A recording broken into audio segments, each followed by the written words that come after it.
Libérez-vous du besoin de vivre en couple. Bonjour mes amis. Alors c'est vrai que ça paraît paradoxal, moi qui suis toujours en train de dire que vivre à deux est une des plus belles aventures de la vie.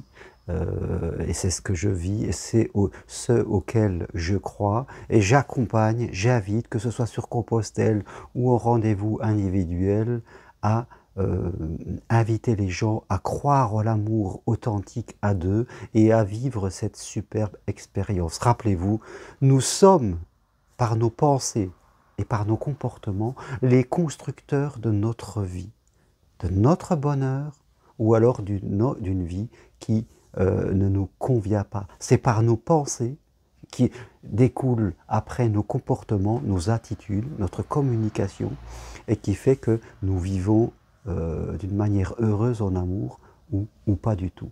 Alors, quand je dis libérez-vous du besoin d'être en couple, eh bien, ce que je veux dire par là, c'est ne soyez jamais enfermés dans votre objectif. Comme le disent les bouddhistes, ayez toujours un certain détachement. Dès que l'on est enfermé dans un désir, quel qu'il soit, dès qu'on fait du besoin d'aimer, d'être aimé, une nécessité, une obligation, qu'on est plus poussé par la peur d'être seul, eh bien forcément les choses ne se passent pas ainsi. Nous devons aller dans l'amour avec légèreté, parce que l'amour est tout autour de nous.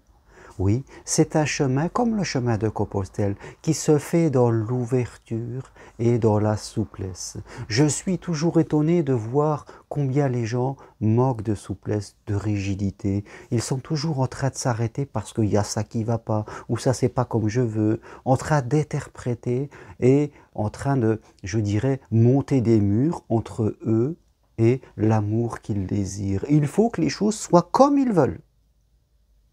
Ils ont cette rigidité mentale de dire « moi, ça doit être comme ça », et dès qu'il y a un petit truc qui ne ressemble pas à ce qu'ils veulent, ils vont botter en touche, ils vont partir ailleurs, et le temps passe, je dirais, et faites compte, on ne s'en sort pas, on ne sait pas pourquoi on n'y arrive pas. Eh bien, on n'y arrive pas, je vais vous le dire, parce qu'on manque de souplesse.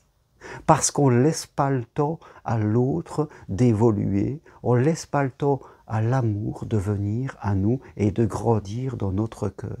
Je dirais, l'amour, je le dis souvent, est une petite graine qui va construire patiemment, je dirais, et tranquillement, parce que vous la construisez, parce que vous l'arrosez, parce que vous l'entretenez quelque part. Et dès que l'on est enfermé dans son désir de vivre à deux, eh bien, en général, on est soit pressé, ou alors soit trop lent.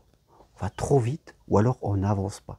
Ce qui est important pour vous, mes amis, c'est de ne pas être dans les extrêmes. C'est-à-dire l'extrême d'un côté, c'est celui qui veut tout donner, qui est dans la dépendance affective, qui est, je dirais, dans un empressement. C'est un extrême, et quand je suis dans l'extrême, eh ben, ça ne marche pas. Et de l'autre côté, vous avez quasiment l'extrême opposé, celui qui met des tas de critères, celui qui va lentement, celui qui ne fait pas confiance, celui qui veut trop prendre son temps pour être sûr de ne pas se tromper. Et là aussi, on est dans l'extrême et ça ne fonctionne pas. L'amour nous invite, oui, à prendre des risques, à ne pas se mettre en danger, mais à prendre des risques, à laisser le temps à une histoire de se construire. Et même si au début, il y a des choses qui ne nous conviennent pas, que ce soit du matériel, que ce soit de la distance, que ce soit des comportements, eh bien, les choses changent en amour.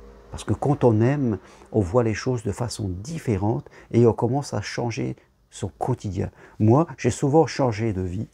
Quand je dis souvent, ça fait ma troisième vie sentimentale, eh bien j'ai changé de vie, j'ai changé d'habitude, j'ai déménagé, j'ai pris des décisions parce que eh bien, je voulais vivre cet amour. L'amour nous invite, oui, à changer nos habitudes et à ne pas vouloir que quelqu'un rentre dans nos habitudes, parce que sinon on ne pourra pas vivre le grand amour, celui que nous cherchons. Donc oui, il faut avoir cette souplesse d'esprit et cette souplesse de comportement.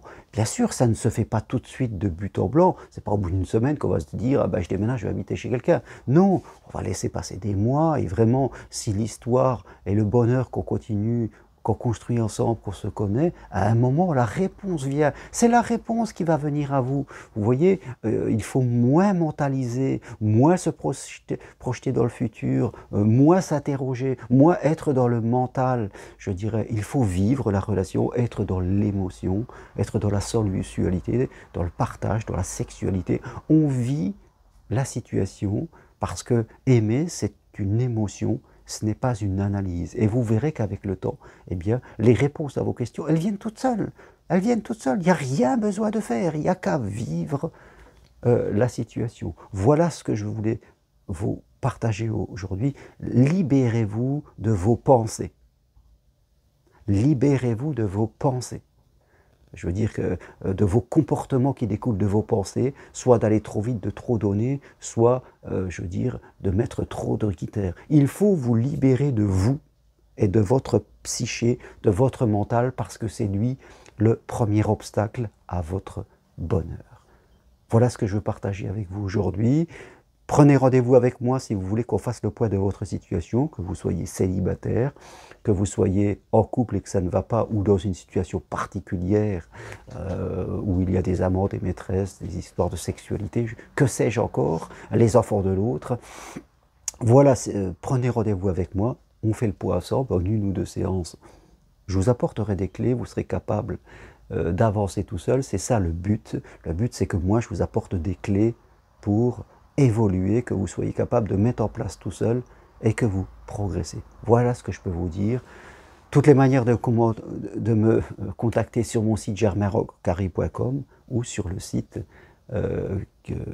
sur le texte qui va accompagner cette vidéo, ou directement par YouTube, vous m'écrivez, mettez un commentaire. Et voilà. Et si vous aimez cette vidéo, eh bien appuyez sur j'aime. Sur ce, merci et à bientôt. Au revoir.